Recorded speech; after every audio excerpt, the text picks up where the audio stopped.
ley no puede impedir el fruto del Espíritu. Y no hay ninguna ley que lo pueda impedir, ¿verdad? Eso es interesante. Y hay otra lectura aquí breve que voy a tomar de Samuel Chadwick. Me gusta porque él lo pone en palabras muy sencillas para que podamos, digamos, identificar cómo se ve una persona que tiene el fruto del Espíritu. Él dice lo siguiente, cito, en lenguaje llano, este pasaje se traduce algo así. El fruto del Espíritu es una disposición afectuosa, amistosa, un espíritu radiante y un talante alegre, una mente y forma de actuar tranquilos, una paciencia longánime en circunstancias provocadoras y con personas difíciles de soportar, una consideración afín y disposición a ayudar con tacto, un juicio y ánimo generosos, lealtad y fiabilidad bajo todas las circunstancias, una humildad que olvida el yo en el goce de otros, en todas las cosas, dominado y controlado por uno mismo, lo que es el marco final de la perfección.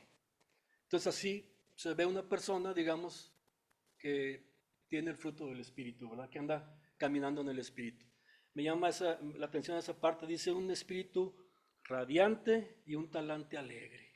O sea, esas personas creo que son agradables para todo mundo, ¿no? Incluso para los inconversos, me parece a mí.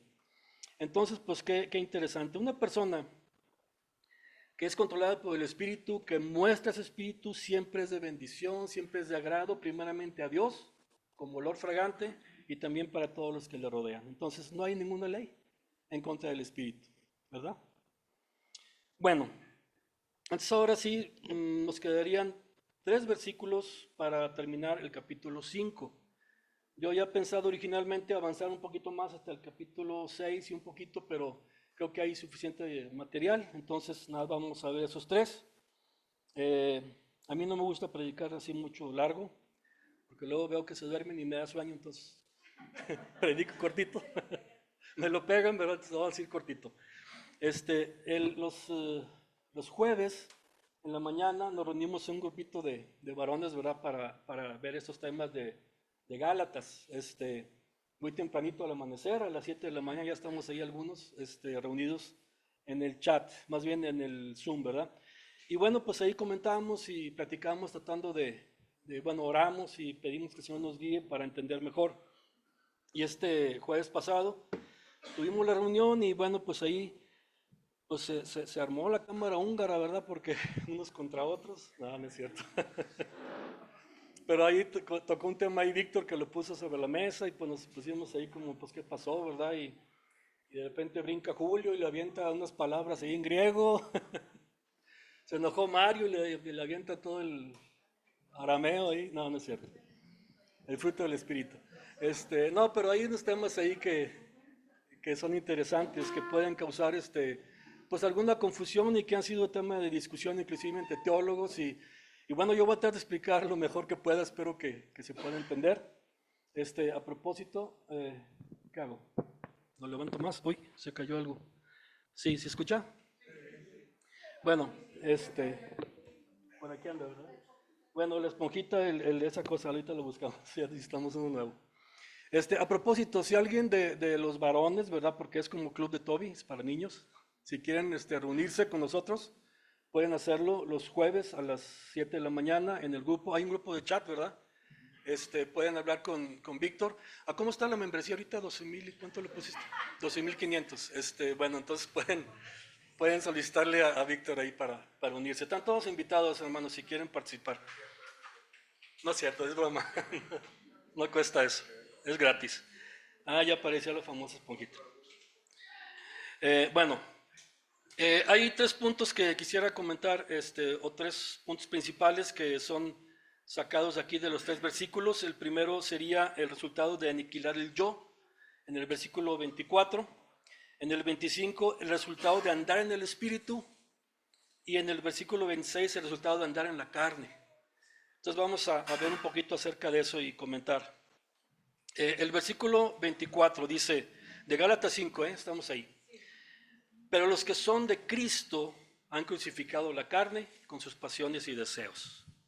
Bueno, Este versículo nos enseña, hermano, nos recuerda que el verdadero creyente, como dice aquí, el que es de Cristo, Cristo pagó con su sangre para comprarnos, ¿no? Entonces, el que es de Cristo ha crucificado la carne con sus pasiones y deseos, y esto nos une a Él. Quedamos unidos con Cristo, ¿verdad? Automáticamente. Eso es un hecho en el pasado, hermanos, es como un momento cuando uno cree y se arrepiente, es como un evento que sucede en la vida de una persona, como un nacimiento, digamos, un bebé, nació en la ciudad de tal, a tal día, tal hora, ¿no? Y ya, nació, ¿verdad? Ese es como el nuevo nacimiento también en la vida del cristiano. Y sucede eso, entonces, ¿qué pasa en ese momento? Nuestra posición de estar en Adán es cambiada para estar ahora en Cristo. En ese momento ya salimos de estar en Adán y somos colocados ahora en Cristo. Ahora, si bien el hecho de habernos arrepentido, de habernos convertido, no mata literalmente a la carne, porque pues estamos todavía en el cuerpo de carne. No lo mata literalmente, pero sí nos da el poder del Espíritu para poder inhabilitar la carne con sus pasiones y deseos, dejándola fuera del juego. Esa es la parte que puede confundirnos, pero vamos a continuar.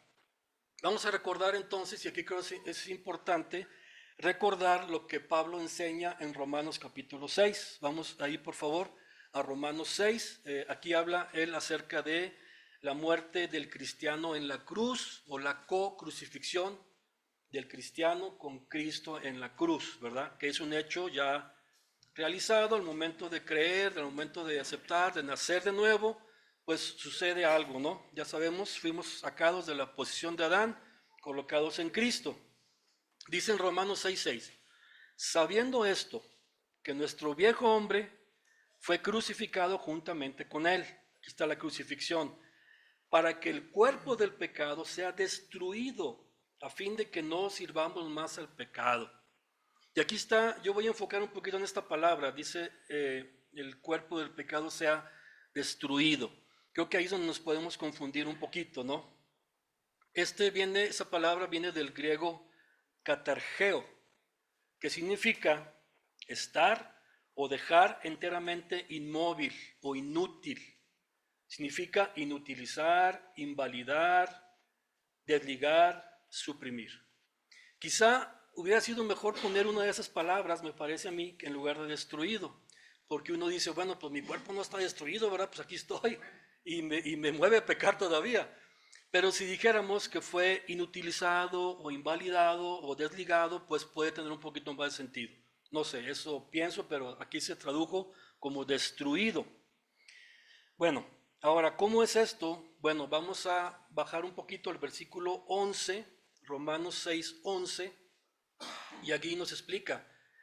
Dice, así también vosotros consideraos muertos al pecado, pero vivos para Dios en Cristo Jesús, Señor nuestro. Entonces, esa palabra, consideraos, que es la que voy a enfocar aquí un poquito, viene del griego logizomai, con acento en la I, logizomai, no sé si pronuncia así, pero bueno. Significa hacer un inventario, significa estimar, tener por cierto, considerar, que fue lo que se puso aquí, contar, tomar en cuenta. Es como hacer una sumatoria, como hacer una ecuación. Y aquí Pablo dice, oye, mete esta variable en la ecuación, o sea, toma en cuenta, considera que tú ya estás muerto en la cruz con Cristo. Tómalo en cuenta, créelo. Entonces, lo que hay que hacer, hermanos, es apropiarnos de esa verdad cada día para que el Espíritu Santo controle nuestra vida y produzca su fruto. Es decir, el verdadero carácter de Cristo en unión con el creyente. Debemos considerar de que ya fuimos, que ya nuestro cuerpo quedó ahí en la cruz y lo podemos completamente ponerlo fuera de juego. Aunque el cuerpo todavía está aquí, ¿verdad? Pues lo podemos poner ahí inutilizado. Entonces, no hay razón alguna para seguir esclavizados cuando el tirano, o sea, la carne, ya fue derrotado, el esclavo, o sea, nosotros ya fuimos liberados también de la opresión, y Cristo en la cruz derrotó a ese tirano que nos esclavizaba. Pues podemos y debemos apropiarnos de esa verdad. para que podamos entonces caminar día con día. Vamos a ver Hebreos 2, 14 y 15. Hebreos 2, 14 y 15. Hebreos 2, 14 y 15.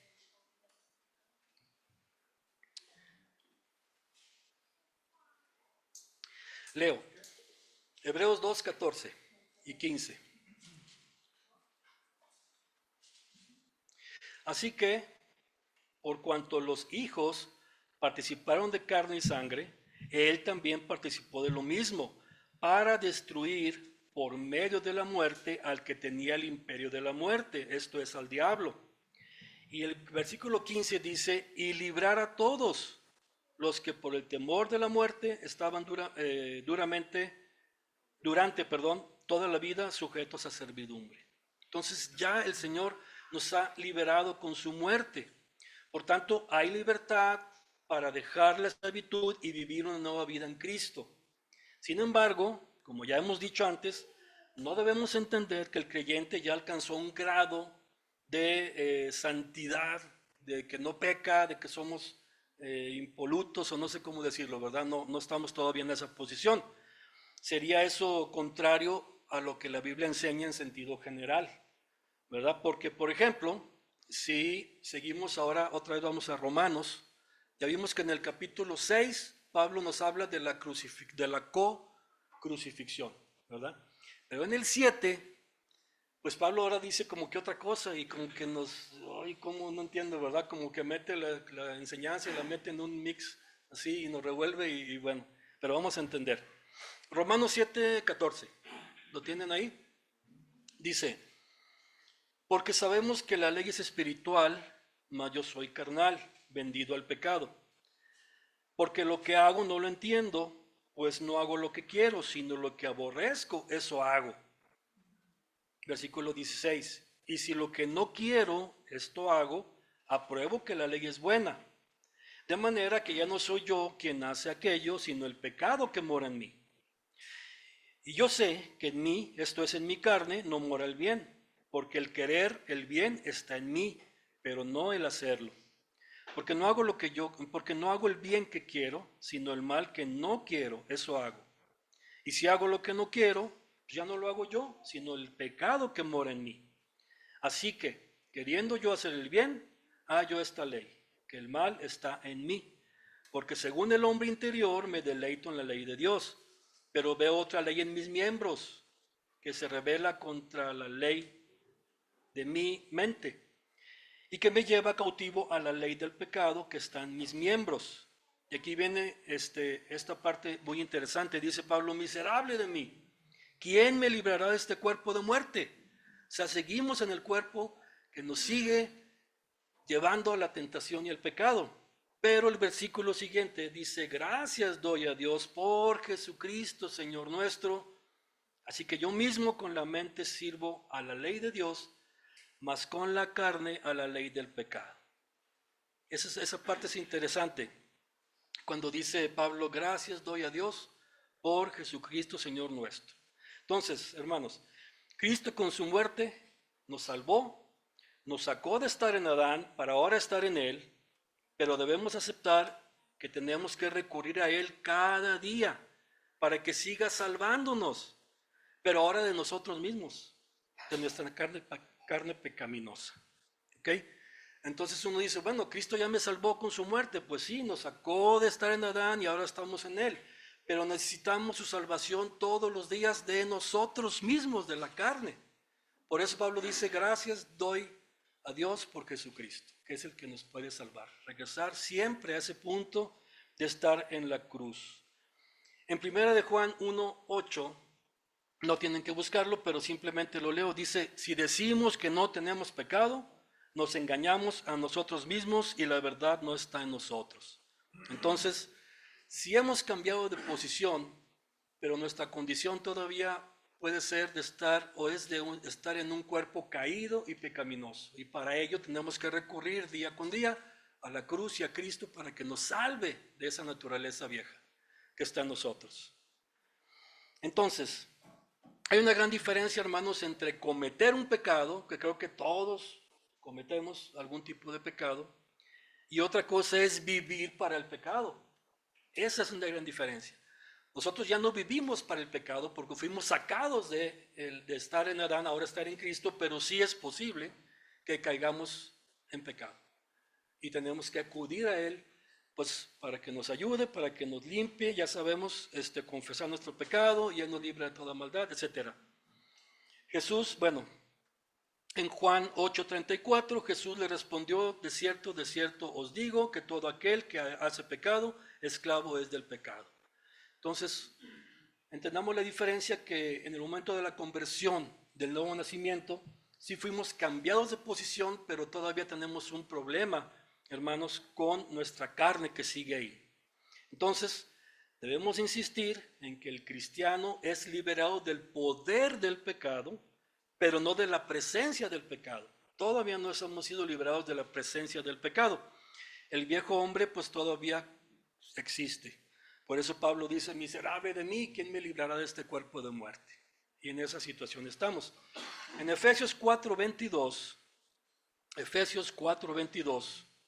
si quieren buscarlo ahí, Efesios 4:22 dice, en cuanto a la pasada manera de vivir, despojados del viejo hombre que está viciado conforme a los deseos engañosos.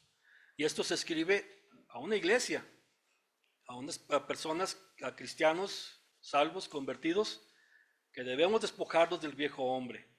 Entonces, la carne, hermanos, es como el pecado manifestándose en nuestro cuerpo, y la victoria sobre la carne solamente es posible por la acción del Espíritu Santo diariamente en nuestra vida. Por ejemplo, en 2 Corintios 3:18, nos habla acerca de una transformación. Yo pienso que gradual, ¿verdad? No es así de inmediato, pero dice, por tanto, 2 Corintios 3:18, por tanto, nosotros todos, mirando a cara descubierta como en un espejo la gloria del Señor, somos transformados de gloria en gloria en la misma imagen como por el Espíritu del Señor. Entonces el Espíritu nos va transformando día con día, es un proceso. Ahorita vamos a hablar un poquito de eso. Entonces, el resultado de aniquilar el yo en la cruz es un cambio de posición de estar en Adán a estar en Cristo. Pero eso no nos libra completamente de la carne, pues seguimos en el cuerpo. Pero sí tenemos el poder del Espíritu para dejar a la carne fuera de operación. Entonces, seremos completamente ausentes del pecado, o aquí voy a buscar otra palabra, pero completamente desligados o libres del pecado cuando seamos transformados y que estemos ya en un cuerpo glorificado, no en este cuerpo de carne, un cuerpo semejante al de Cristo Jesús, a la medida de la estatura de la plenitud de Cristo. Y eso será cuando ya no estemos en esta carne. Mientras tanto, tenemos la cruz, tenemos el Espíritu y tenemos pues a Jesucristo que ha muerto por nosotros y nos puede salvar día con día del yo. Ese sería el comentario para el versículo 24. Ahora, en el versículo 25, aquí le puse yo el resultado de andar en el Espíritu. El resultado de andar en el Espíritu. Dice aquí, si vivimos por el Espíritu, andemos también por el Espíritu. Aquí son dos cosas que se menciona aquí en Gálatas 5:25. Si vivimos por el Espíritu, es una cosa, andemos también por el Espíritu, es otra cosa. Vamos a ver esas dos etapas que son significativas en la vida del cristiano.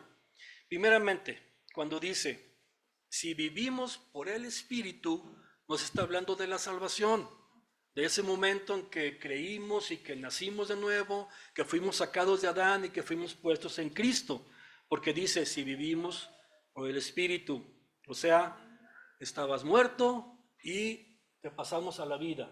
Ese fue, si vivimos por el Espíritu, vivificados por el Espíritu. Recordemos Efesios 2:1.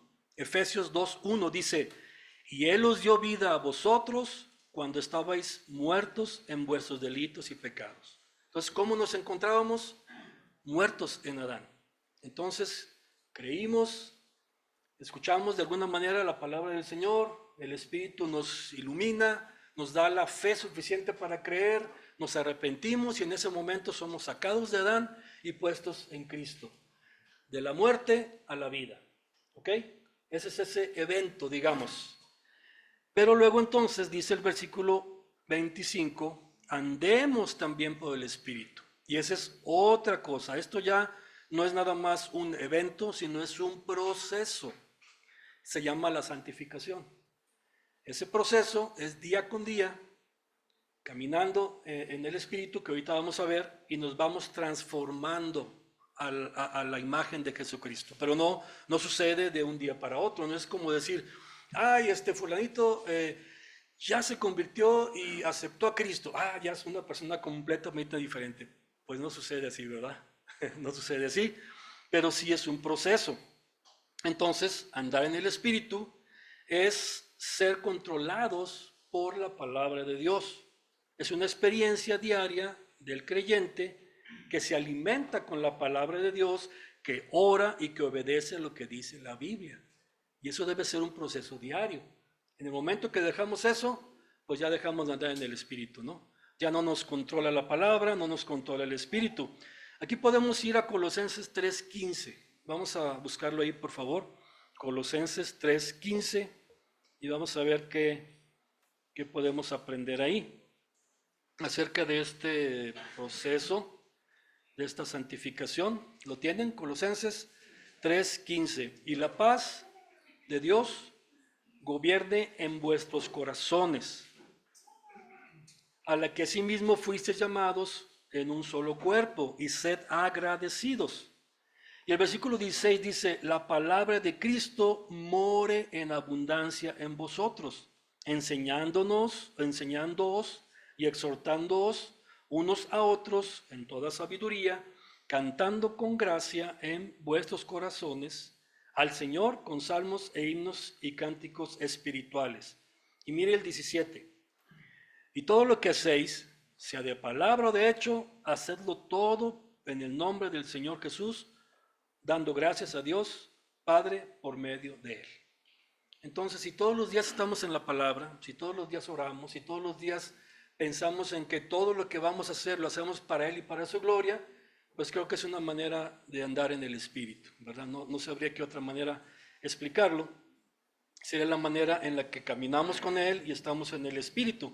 Entonces, así como, digamos, de la misma manera en que creímos para salvación, ¿cómo fue que creímos para salvación? ¿Cómo fue que fuimos transformados, sacados de Adán y puestos en Cristo? Pues por fe, hermanos.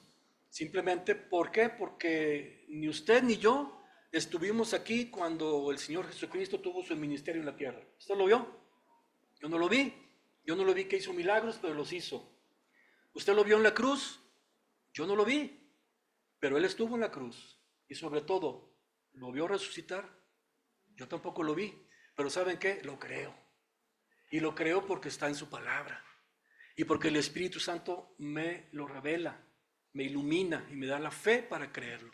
Entonces, de esa misma manera tenemos que caminar todos los días para andar en el Espíritu.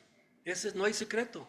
Entonces, Cristo me salvó, pero me sigue salvando todos los días de mí mismo, de la carne, de la vanagloria de la vida, etc. Debemos andar cada día confiando, descansando y esperando en Él. Entonces, ese sería el andar caminando con Él, ¿verdad? Día con día. Muy bien. Y vamos ahora al tercer punto, que es el versículo 26. El resultado de andar en la carne. Fíjense, en el versículo 25, Pablo está sugiriendo, pues no creo que sea sugerencia, ¿verdad? Pero él dice que debemos andar en el Espíritu.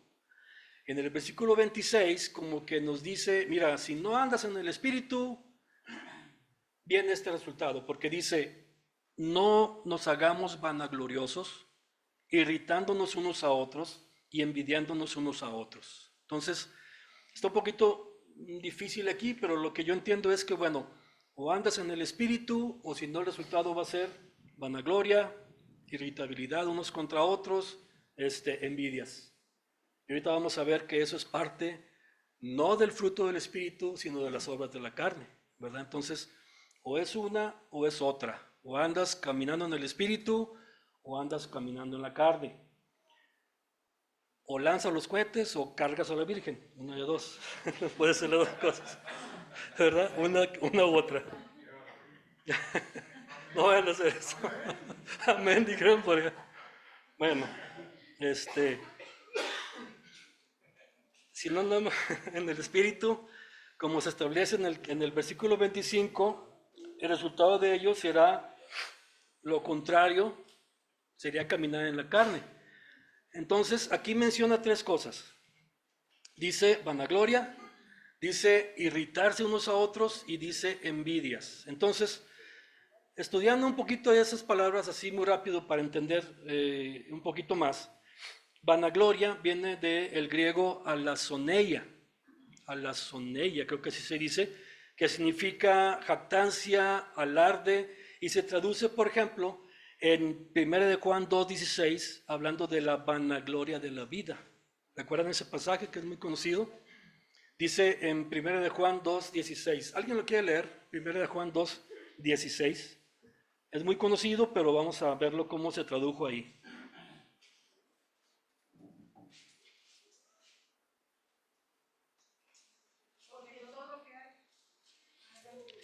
Puede ser en coro, está bien. A dueto. Porque todo lo que hay en el mundo, los deseos de la carne, los deseos de los ojos y la vanagloria de la vida, no proviene del Padre, sino del mundo. Así es, gracias. Fíjense, la vanagloria de la vida. Yo estudié aquí varias menciones de esa palabra y cómo se traduce, y en todas tiene una connotación pues no muy buena, ¿verdad? Entonces la vanagloria de la vida. Ya sabemos qué es lo que el mundo nos ofrece. Los deseos de la carne, deseos de los ojos y la vanagloria de la vida. Pero por ejemplo, en Santiago 4:16 fue traducida como soberbia o soberbios. Dice en Santiago 4:16, pero ahora os jactáis en vuestras soberbias. Toda jactancia semejante es mala, dice la Escritura. Entonces, esa vanagloria es sinónimo de soberbia, de jactancia, y ahorita vamos a ver un poquito más cerca de esa palabra. También está la palabra alazón, creo que así es, que se tradujo en Romanos 1:30 como altivo. En Romanos capítulo 1, ustedes recordarán que Pablo está narrando acerca o describiendo a aquellas personas que no tuvieron en cuenta a Dios. Y dice, son unos así, así, así, así, les echa, ¿verdad? Y dice en el 30, murmuradores, detractores, aborrecedores de Dios, injuriosos, soberbios, altivos, inventores de males, desobedientes a los padres. Entonces esa palabra soberbia es también ser una persona altivo, o sea, ser o creerte más de lo que tú eres realmente, ¿no? La Escritura dice que no debemos tener un mayor concepto de nosotros más de lo que somos realmente. ¿De acuerdo? Segunda de Timoteo 3:2 dice, porque habrá hombres amadores de sí mismos, avaros, vanagloriosos, soberbios, blasfemos, desobedientes a los padres, ingratos, etc.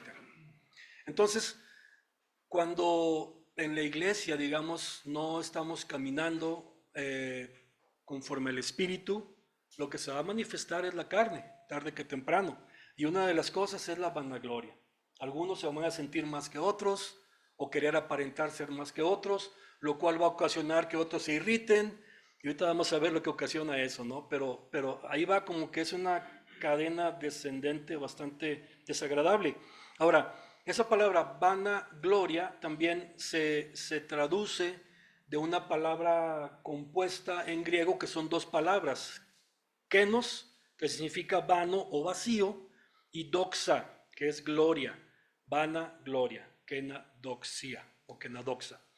Entonces, esto nos da la idea, hermanos, de algo que no tiene ningún fundamento. Un vano, por ejemplo, en construcción, en arquitectura, ¿verdad? Si usted ve un piso, ¿verdad? Un segundo piso y de repente hay un agujero ahí, pues es un vano. no tiene, si tú piensas ahí te vas a caer, oye, pero ese agujero, es que a lo mejor va a haber una escalera, o va a haber un tragaluz, o no sé, ese es un vano.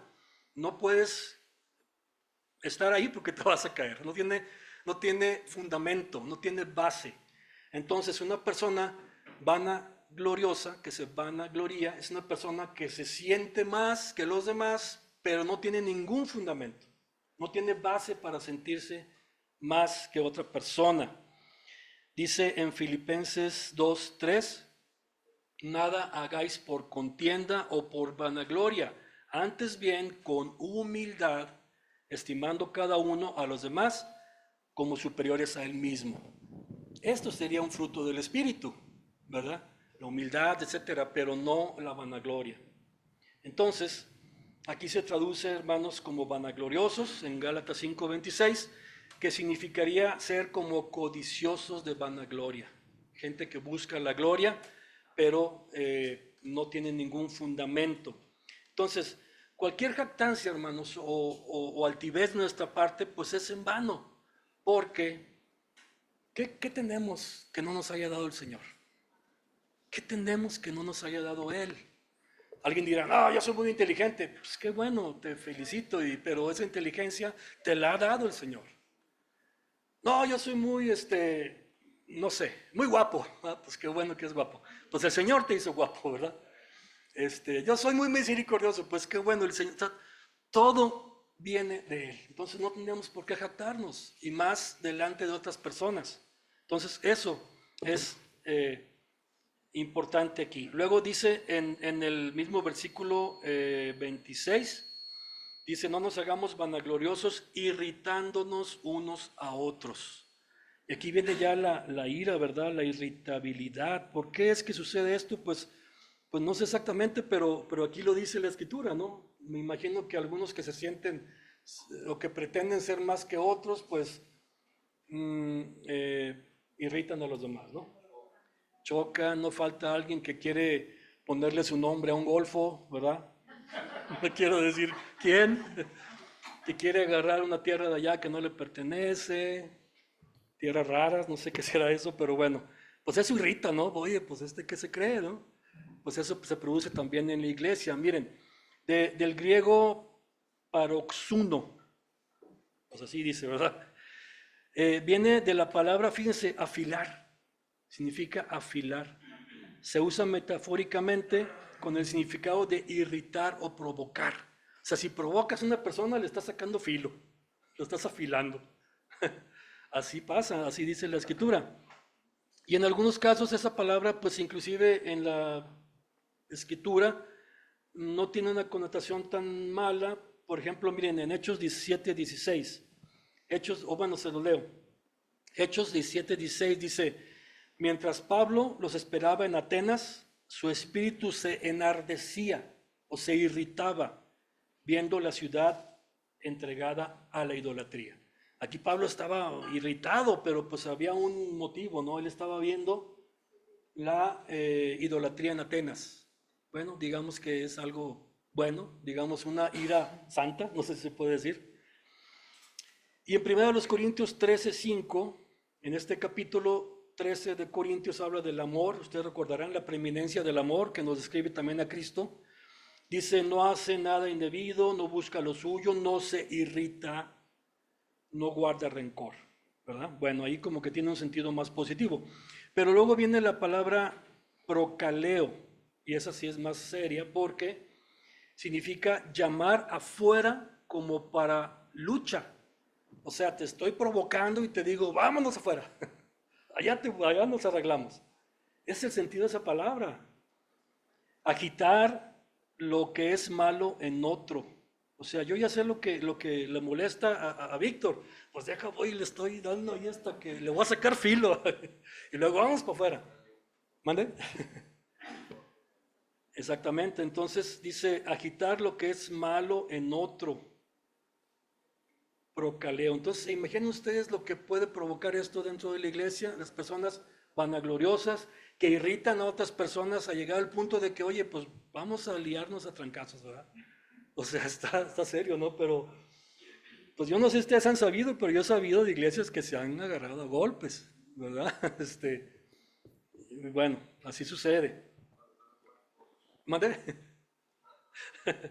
La vanagloria produce tarde o que temprano irritación en otras personas al punto de liarse a golpes y también pues generan envidias, según nos dice aquí el apóstol Pablo.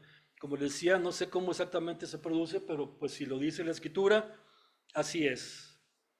Y por último menciona la palabra envidia, o sea, envidias. Vamos a ver esto muy rápido, ya casi vamos a terminar.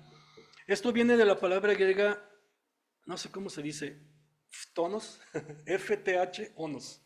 No sé cómo se pronuncia, pero bueno, significa envidia, pero para nosotros es el sentimiento de disgusto producido al ser testigo u oír de la prosperidad de otros. ¡Wow! O sea, un sentimiento de disgusto por saber que a alguien le está yendo bien. Eso es la envidia, ¿no? Y eso se produce en la iglesia cuando no andamos en el Espíritu. Tarde que temprano eso va a suceder. Siempre tiene un sentido negativo. Ahora, aquí preguntaría esto. ¿Hasta dónde pensamos que puede llegar una persona movida por la envidia y por los celos? ¿Hasta dónde creen que puede llegar esto? Sí, ¿verdad? Pues nomás hace falta leer la nota roja, ¿verdad? Y te das cuenta que no, fulano fue en contra de no sé quién y por envidia le... O sea, hasta allá puede llegar, hermanos. Yo les voy a poner un ejemplo aquí, bastante extremo, de hasta dónde la envidia puede llegar. Y les voy a invitar a que veamos ahí en Marcos capítulo 15. Marcos capítulo 15.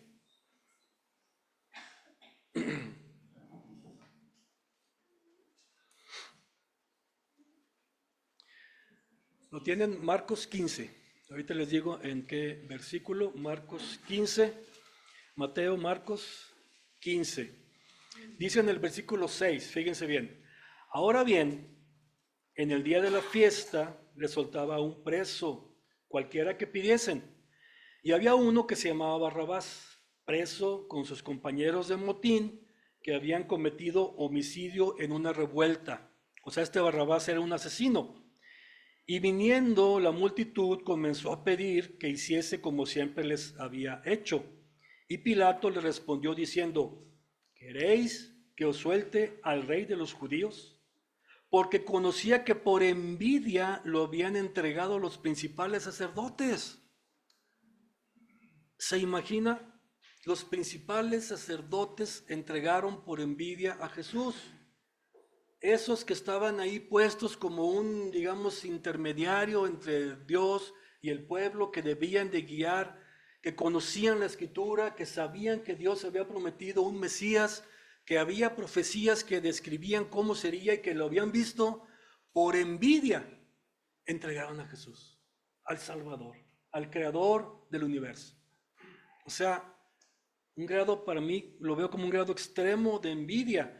El versículo 11 dice, mas los principales sacerdotes incitaron a la multitud para que le soltase más bien a Barrabás. Entonces, si soltaban a Barrabás, eso implicaba que Jesús, ¿qué? Tenía que ser muerto. Prácticamente ellos lo asesinaron por envidia. Entonces, creo que es algo serio, ¿no? ¿Hasta dónde puede llegar la envidia? ¿Qué tanto envidiamos nosotros, hermanos, de otros? Tengamos cuidado, ¿verdad? De no ser envidiosos. Entonces, el no andar en el espíritu, pues implica andar en la carne. Y vemos que lo que Pablo dice en este versículo, pues es un resultado de las obras de la carne. Miren, ahí en Gálatas 5, que estamos estudiando ahorita, ya casi terminando, vimos en el 22 y 23 el fruto del espíritu. Pero un poquito antes nos da las obras de la carne, que nomás lo leímos así porque no queremos estudiar cada cosa de eso, ¿verdad? Está horrible. Pero miren, en Gálatas 5:17, Gálatas 5:17 dice, porque el deseo de la carne es contra el espíritu, y del espíritu es contra la carne, y estos se oponen entre sí para que no hagáis lo que quisierais, ¿verdad? O es una o es otra. Bueno, pero si sois guiados por el Espíritu, no estáis bajo la ley. Ya vimos también que no hay ninguna ley contra el fruto del Espíritu, lo vimos hace un momento. Y manifiestas son las obras de la carne, que son adulterio, fornicación, inmundicia, lascivia, idolatría, hechicerías, enemistades, y luego dice pleitos, celos, iras, contiendas. ¿No es eso lo que leímos ahorita en esa palabra de ser, de cuando se irrita a la persona y lo provocas y sale eso? Pues aquí está en las obras de la carne. Y luego dice el versículo 21, envidias, lo que vimos también. ¿Y qué sigue de envidias, hermanos, en la lista? Homicidios, orgías, etcétera, ¿no? Pero es interesante ver cómo lo que la Biblia nos dice, pues es la verdad. Entonces, bueno, ya para terminar, creo que hablando de esto de la vanagloria y esas cosas, pues todos necesitamos una cierta medida de aprobación de parte de los demás, no está mal, pero aquellos que se apartan de la senda de Dios, de andar en el Espíritu en busca de honores para ganar su popularidad, aceptación, pues muestran que no son guiados por el Espíritu, ¿verdad? Y provocan un gran daño en la iglesia. Ya vimos hasta dónde puede llegar en un caso extremo. Pero aquellos que operan y que esperan solamente la aprobación de Dios, no necesitan envidiar a otros ni que sean reconocidos. ¿Por qué? Porque sabemos que el Espíritu Santo nos garantiza la aprobación de Dios. Si andamos en el Espíritu, se produce ese fruto que es olor fragante para Dios, no estamos bajo ninguna ley y eso es suficiente para los que andamos en el Espíritu, ¿verdad? Entonces, bueno, pues ahí termina el capítulo 5, ese sería mi comentario hasta ahí, y pues creo que ahí lo dejaríamos, ya la próxima semana estaremos viendo el capítulo 6. Yo les agradezco mucho su atención y espero que pues el Señor les bendiga y que podamos todos caminar cada día en el Espíritu. Amén. Dios les bendiga.